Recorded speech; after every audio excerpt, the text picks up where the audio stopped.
Des armes secrètes pour une guerre cachée.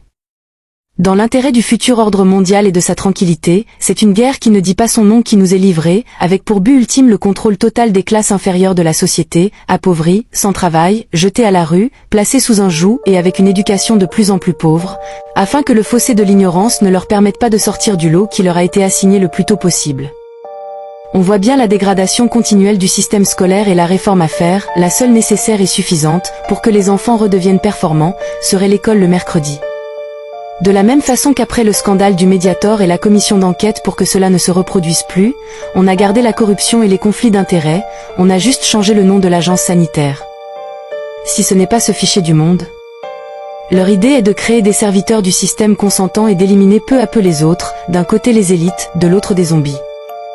En attendant, avec les vaccins, les OGM, les pesticides et la malbouffe industrielle qui prépare le terrain, faisant de nous des êtres malades, sans défense et mutants, on ne sait pas comment va réagir le corps humain à ces implantations d'ADN étrangers. Quelles modifications nos geôliers en espèrent-ils? Sont-elles déjà en cours? Il est aussi établi depuis longtemps que, pour tout ce qui arrive d'expérience humaine, les infos voyagent autour du corps électromagnétiquement, sont perçues par nos 5 sens. Et interprétés par notre cerveau via les signaux électromagnétiques, il en découle que les hommes peuvent être influencés ou contrôlés par l'électromagnétisme et Dieu sait si l'on est cerné de champs électriques et magnétiques avec tout ce que le progrès nous a apporté d'objets présentés comme indispensables. Dans l'interview dont je parlais plus haut, Aaron Russo raconte que le 11 septembre est un hoax géant qui a permis à ces élites d'instaurer des mesures de guerre en créant la terreur, Nick Rockefeller lui ayant expliqué quelques mois auparavant ce qui allait se produire.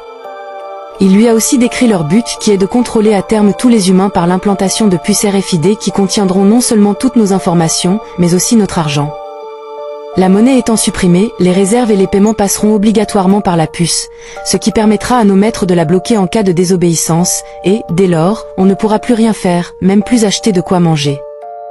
Ce qui rappelle étrangement la bague de Néo, désignée, dans le roman de Barjavel, La Nuit des Temps, et laisse penser que certains auteurs et cinéastes ne font pas vraiment de la science-fiction, mais reçoivent des messages qu'ils ont pour mission d'implanter comme possible dans nos subconscients. Je pense aux producteurs et scénaristes de The Matrix, Divergent, Endgame. Mais la méthode la plus efficace pour toucher toutes les populations est encore certainement la pratique d'épandage. D'abord parce qu'on peut cacher ce qu'on veut dans les chantrailles et puis, les substances voyagent ainsi avec le vent et s'infiltrent partout. L'horreur totale pour nous atteindre étant les nouvelles versions d'épandage de nanoparticules intelligentes, des dizaines de milliers de fois plus petites que celles qui envoient, depuis des années, les gens aux urgences avec des problèmes respiratoires, de cœur ou gastro-intestinaux.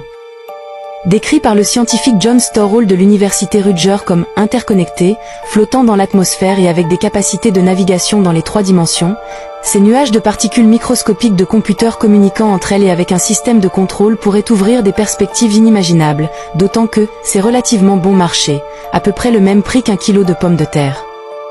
Et là, comment se défendre quand le poison vient du ciel ? Quand il est dans l'air que nous respirons, les fruits que nous cueillons, les ondes qui nous entourent, les nanos qui se collent à notre peau, les cheveux de nos enfants, où se mettre à l'abri?